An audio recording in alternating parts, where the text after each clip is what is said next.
I wrote an article for the Huffington Post in 2015 called Transforming Business Cultures from Complacency to Contemporary. And it was really about looking at business cultures as living systems. In fact, I've written multiple articles on that, but that one was specifically about people-friendly change. And of course, what that means is that instead of thinking if we change the tinker with the mechanics of the organization, we can transform the way in which it functions. That's actually not how organizations work. It's not how people work. People drive performance. This is the Insight to Action podcast. I'm Donna Jones, and in this program, we're going to be talking to David Drake about narrative coaching, which is one of the people-friendly ways to implement change in an organization. The poet Rainer Maria Rilke, and I'm not sure if I've said that properly, said, "Our deepest fears are like dragons guarding our deepest treasures." It's a quote I'm pulling straight out of David Drake's book called Narrative Coaching. So, David, let's just talk about this right away. Yes. What does "our deepest fears are like dragons guarding our deepest treasures" mean to leaders today in organizations, to management, to change agents? Well, for me, it means that one of the sort of paradoxes of change is that you have to address the very things you're trying to avoid. People are often afraid of either confronting certain relationships or dynamics or cultural elements in the business, and they sort of end up doing window dressing around change that doesn't really get at the core of the issue. And the beauty of, I think, of that quote is that by passing through that gate, you also get to a lot of the untapped energy in the organization itself.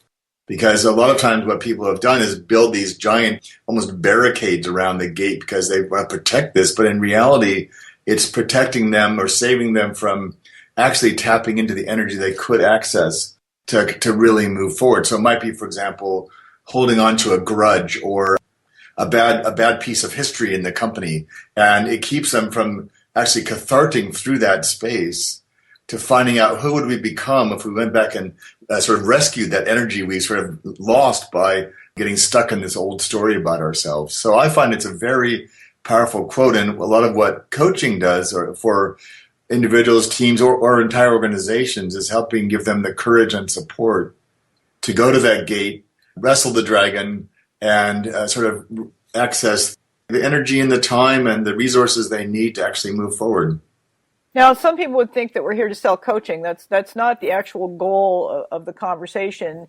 What I have observed and written about is that the organizational change fundamentally doesn't really happen unless you tap into the power of the human spirit. And given the disengagement statistics we've got globally, but very strongly in North America, there's plenty of room to engage the human spirit. Yeah. To really put more lasting change in. And interestingly enough, the kinds of ways you do that are not the kinds of ways most companies use. They're more subtle, yet powerful methods. And in this case, narrative is one of them.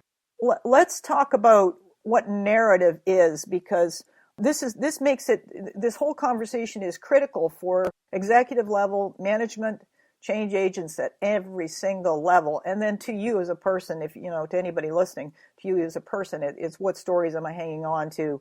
And there's more to it than that. But let's just first of all sort out what narrative means, because I've seen it used as rationalizing a reason to do something. It's just not even close to being a narrative. Help us with that. So there's there's a lot of ways of defining both narrative and story. So I look at story as a particular episode or incident or piece that you're trying to use to describe something that's happened. Sometimes they can kind of become more sort of meta stories a bit in an organization or in our own lives. But and a narrative is sort of the structure, and a story would be an example. So archetypes or mythologies would be narrative structures in which you'd have a story about a certain type of boss or a certain type of situation. And narratives work really well for us because they're basically ways of structuring experience that provide a sense and meaning for people. And they tend to, at least in the West, have a chronological orientation. They have a sense of disruption in them because otherwise it would be no story. It would just be a chronology of what happened. A story is because something what is often thought of as a breach in the commonplace. Something happens that sends somebody on a quest then to restore meaning and sense. And what they discover along the way helps them to resolve their issue or achieve what they're trying to achieve. And then in retrospect, they tell a story about what happened.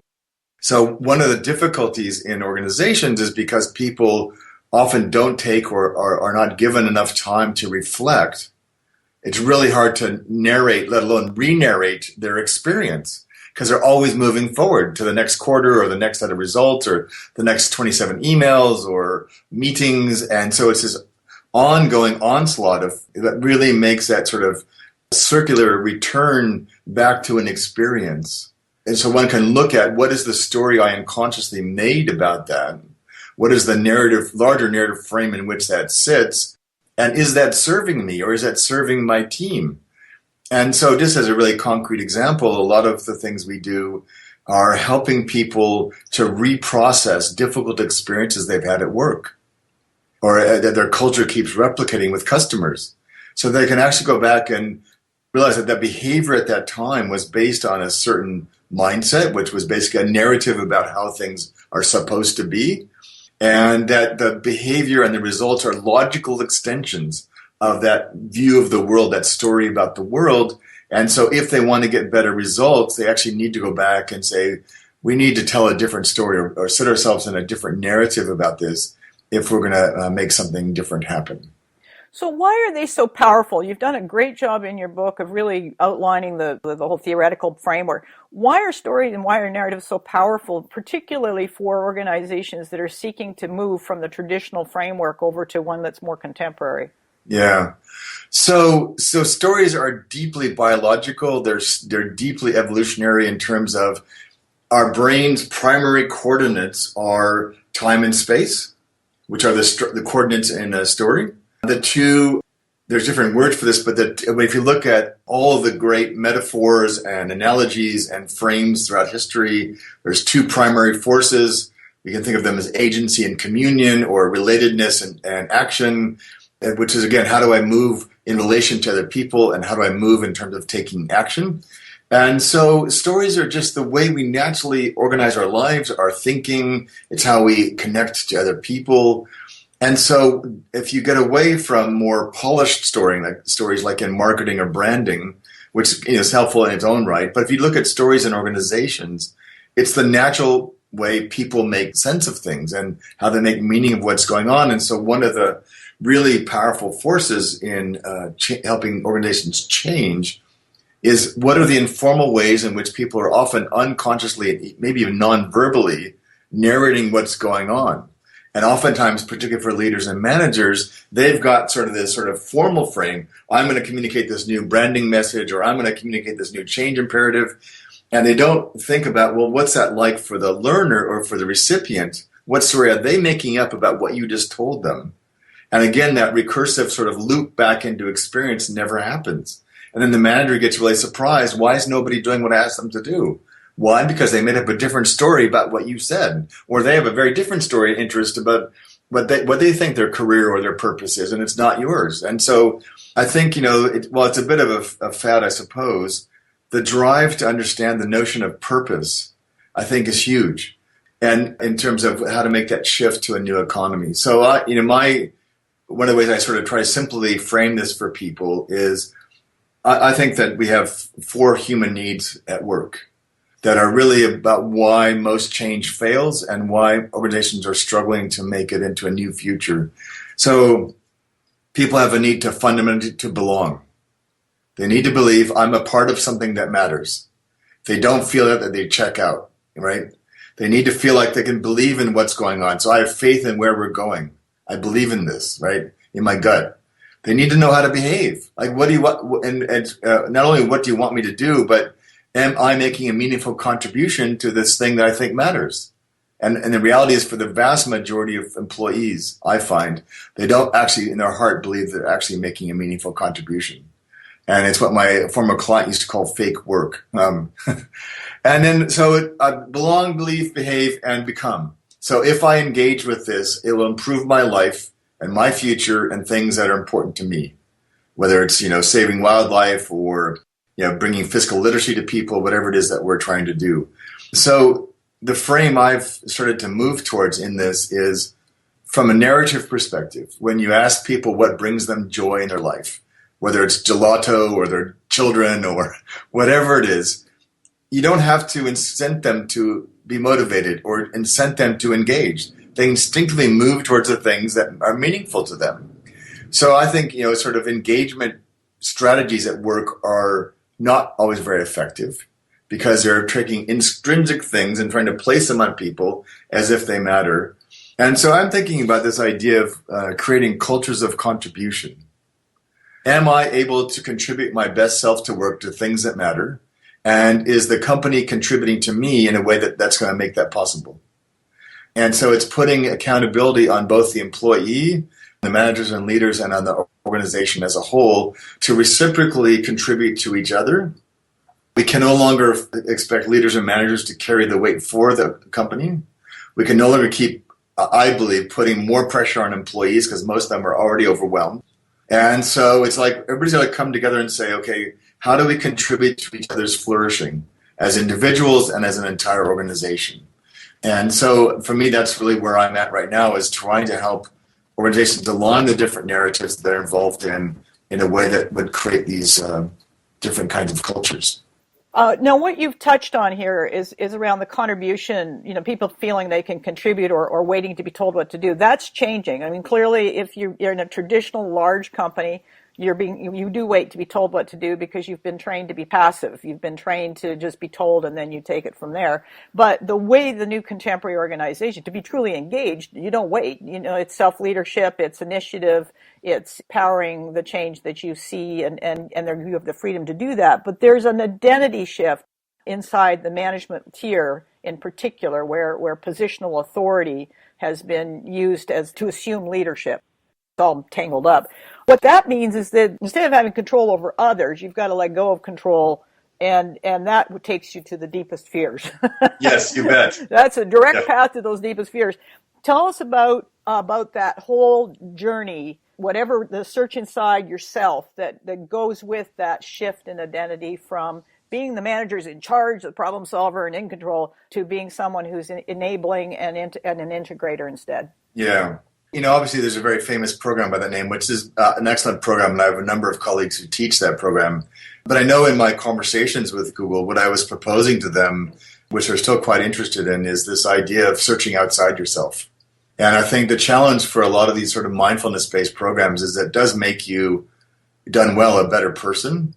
But I find that it's often either directly or indirectly intended to help people cope. But it doesn't really help them actually create or contribute at a new level. It just helps them cope better with the insanity of many organizations and the speed and the demands on people. And so for me, I think if this idea about moving away from control, I think it's really a precarious proposition in a way, because you're basically asking people to go against hundreds of thousands of years of evolutionary history, because control is something that it's how we've survived as a species in a way. And so I think it needs to be done quite thoughtfully. And for me, I think it's sort of a two-pronged thing, I think. I'm always after the third way, because I'm not really a big fan of binary distinctions. I don't find most of them very useful. And so I think about it sort of this third way of combining two things. So a lot of what enables anyone to feel confident without having to control is a sense of authentic autonomy. People like Viktor Frankl wrote about this in a very powerful way, about your freedom to choose at any moment in time within the bounds of what is possible. But this notion of I'm authentically accountable and autonomous as I move through my life at home or at work, and nothing around me can take that away from me. I think that's a really powerful piece. But if people don't have that sense of agency and autonomy inside themselves, it's very difficult to let go of control. So I think that the whole mindset and personal development is essential. But the other half of that is that autonomy is not just an individual activity, it's a relational activity. So there's this whole piece about relationship, about connectivity, network, intimacy, which is all about, can I be autonomous and connected to you at the same time? Can I take care of myself and support your well-being at the same time? And that, again, requires the sense of strength within oneself to allow that extra discretionary energy in a way, but to continue to expand, how far can I push that out? I think one of the challenges for a lot of managers, because they often feel squeezed in the middle, where it's very hard to feel autonomous sometimes, because you're being pushed by everybody from every direction. And it's very hard sometimes to feel connected, because you're in this giant maze of frenzy at work sometimes. But I think that ability to remain connected, so really control, in some ways you could say, it's a bit tricky, but you could say we're moving from a more masculine orientation in men and women to control our environment, to control what happens, to control our children, to control the poor, to one of connectivity. A better connection to the environment, a better connection to all ages, all races. Because the recognition is that it's what I call do it yourself together. So we need that independence to go make things happen, but we have to do that with other people. We can't just foist this on employees and say, well, just go figure it out. That's not fair and it's not doable for most people. So together we've got to go figure things out, which then requires a very different set of skills than one of command and control. And so I think we're in this in-between time where we're trying to help people move to a different way of thinking that doesn't compromise their biological need for safety. And safety is going to come from a different place. It's not going to come from controlling others or allowing ourselves to be controlled. Why would any executive or manager confronted with this shift in identity step through that threshold and make the decision to make the change? One sort of almost crass level, because it's going to happen to them anyways. It's coming. They can't, I don't believe that they can avoid that. I mean, unless you're near retirement, I suppose. But even then, retirement's being radically redefined as well. So I think it's coming. It's happening all around them. And again, there's a giant dragon for most of us at the gate. It taps all kinds of primal fears. Like, what do I do when I'm out of control? The funny reality is that we were never in control of anything anyways. Yeah, that's the beautiful illusion, right? It's a very satisfying illusion, and it's very comforting at times. And so, I think one of the gifts of some of the hardships that are coming to the world right now is it's really waking us up that was an illusion all along. And so for me, the gift, or why would anybody want to do this? Because, and this is the part, going back to your Rilke quote, there's extraordinary gifts when one is freed from the illusion of control. And you can actually accomplish so much more. And every now and then when I'm going to different events or speaking at events where there's a lot of young entrepreneurs who don't know any better, and which is great, it's brilliant.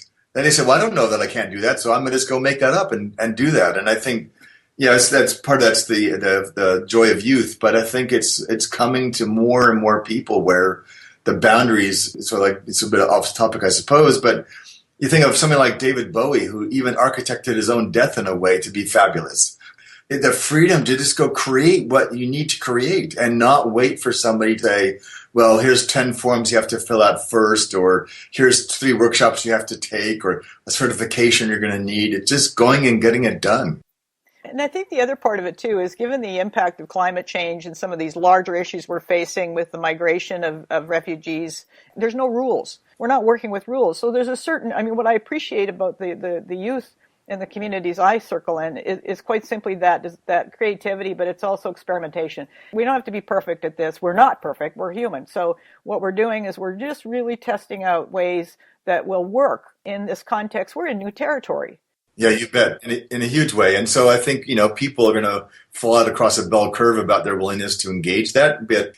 But I think there's a lot of heartening things too. I mean, I was reading the other day about the Finnish government's now embarking on this huge experiment of reinventing itself through basically design thinking. And they're putting all of their approaches to social service and governance basically out to the test. They're going to create a series of experiments. They're going to do research on the experiments. They're going to have panels of experts and community members. And they say, well, we need to scale up this whole design idea about what it means to be an entire government and to be a country. And I think, well, how brilliant is that?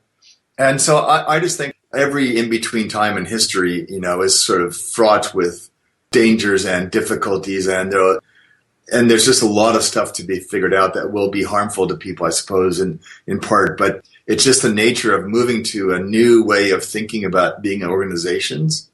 And I find that for me, one of, I think, the biggest surprises for a lot of the managers I work with is that they often feel alone, like nobody else thinks what I think. But my experience is that a lot of managers and leaders are actually more aware of these things than they are willing to admit at times, and because they don't quite know what to do. Because they've got to operate this machine to keep it going with all the pressures and the opportunities that presents, while at the same time, everything around them is deconstructing. And they're aware of it at some level. Even if it's just tasks that are somatic, which is for, they haven't found language, but, and so again, I find that's where that story can be really helpful. I recently helped the CEO of a very large bank communicate the new vision for the bank to their 400 top leaders and change agents, then out to all their tens of thousands of employees. But the first thing I had to do for them, I said, you do realize how radical your vision really is. They go, we don't think so. And I said, well, let's unpack the words you chose. And then they go, oh my God, if we actually did this. I said, yes, if you actually did this, it would not only continue your front-running status in your region for your bank, you would change the face of banking forever globally. And that got them really excited. And then they said, but how are we going to communicate this to people? You're going to tell them the story about what this vision actually means. And so we helped them line up my personal story about my life, my story as the leader, the story of the history of our bank, the story of the bank we want to become, the story of our customers and who they're going to be now and what they're going to do that they couldn't do before because where our bank wants to move, the story of banking, so can we line up all those and say, let's move them all up to a new tier, and let's step up our transparency as leaders. Let's step up our courage to declare our vision as a bank. Let's step up what's possible for our customers. And so you're basically elevating this sort of shared narrative now so that when they try to communicate that to their customers, they're not communicating to their customers as they saw them before. They're communicating to them as their customers as they see them now and inviting them to say, this is what could become possible for you if you join us on this journey to figure out how to do something new and different with banking. Brilliant, and especially having an example in the financial sector, which is one sector that is primed for disruption in yes. so many ways. So yes. Let's talk a bit about the relationship between narrative and instilling a growth mindset, because most companies are repeating themselves. They're running around in circles, working off what's happened in the past. We can't do that. We're in a state where we are designing the future, and in order to do that, you've got to let go of that past and hit growth. What's the connection between narrative or story and a growth mindset? Some years ago, I had the opportunity to do a large-scale coaching skills for managers program in a company. And I discovered in my sort of preparation that they'd had 3 other efforts at this in the years past with giant binders that really accomplished nothing. And they'd spent millions on this and had never really achieved any real results. And so I said, well, we're not going to do that again because we've proven that doesn't really work. And so one of the things that we did with them, which is now the basis for my next book, is we said, and from a very sort of going back to your comment about the human spirit, I said, most of us are so busy living our lives or doing our jobs, we don't really know the stories we're telling ourselves.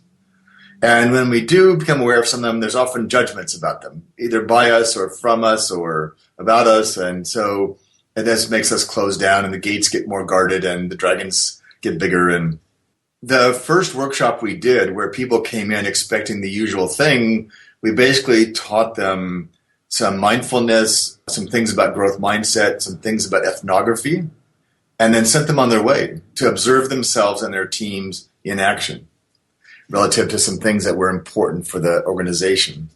And then, which was a big gamble. It was a big gamble by the organization and in me that my work would actually work for them.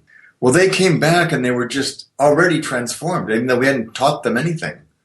They said, "Oh my God, I didn't realize this is what we actually did, and this is how we actually talk to each other, and these are the forms we have to use to have performance reviews." And they just realized all the things that were contributing to them not having a coaching culture. And so then the question became, so what would you need to do differently to make this happen? Oh, well, and they had just tons of ideas.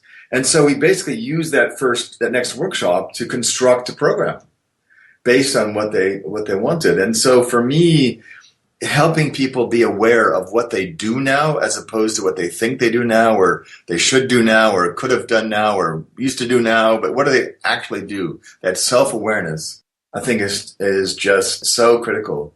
And then the growth mindset comes in, because then to allow people to sit with the story that they've told themselves about, this is what I'm supposed to do as a manager, or this is what our company's about, or those, if you just sort of soften your grip on those and say, okay, what's really true about that? What's not? What do I really do? Often takes people into this space where they have to admit that some of what they do doesn't work, and that's okay. And that some of what they're going to do to make it different is going to fail, and that's okay. And so I find that most people at work have almost no life experience operating from a growth mindset. And so you think about most of us in schools, most of us in churches and synagogues and others, most of us in our families. It's a really novel experience for people. And so we find in a lot of our programs, we're actually, our best gift to most people is to help them with two things. To love themselves, which is novel for many people, frankly, even ones that have high egos, and to learn how to learn. And so for me, once people's innate curiosity is rekindled, we sort of relight the pilot, in the furnace, then the rest of coaching becomes quite easy for them, because they now see the world like, oh, we're here to learn something. So how can I help you learn about what's going on for you in your job? And how can I help you address that in some fashion? And so I find that I think one of the beauties of a narrative approach, because it's so deeply human, is that it uncomplicates a lot of these things and just invites people to have a human-to-human conversation about something that matters. There's an activity I use to start my workshops that demonstrates this in 10 minutes. I've done this to thousands of people around the world. No one's ever not been able to do this. We're hardwired to know how to do this, have these kind of conversations. We've just forgotten, or we've come to a belief or a story that we can't do this, or it's too hard, or it's not businesslike enough. I said, but that's what people are craving at work, the ability to have real conversations about things that really matter. David, where can people find out more about your book and your programs?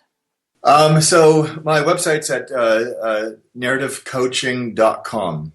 It's all one word, narrative coaching, and it has information there about programs both for practitioners. So we've trained about 10,000 folks in this work around the world, and then we also are organizational projects. Fantastic. Thanks for being on the program. Thank you, Donna. I appreciate it very much. Points that David made in this interview that are really relevant today, even more so than even last week. Things are moving quite quickly. So I hope you've got some insight into what I'm talking about when I talk about people-friendly change, because it is very much centered on humans and humanity and restoring the human spirit in the workplace. My work, as you know, is about leadership. It's about decision-making and complexity, and really it's about tapping into the inner set of skills. So these are not outside tools and fixes, quick pills that you take. This is about the intrinsic, the journey as a leader to step forward, and David's touched on that quite eloquently in these conversations. You can find me at FromInsightToAction.com. I blog for the Huffington Post, Great Workplace Cultures.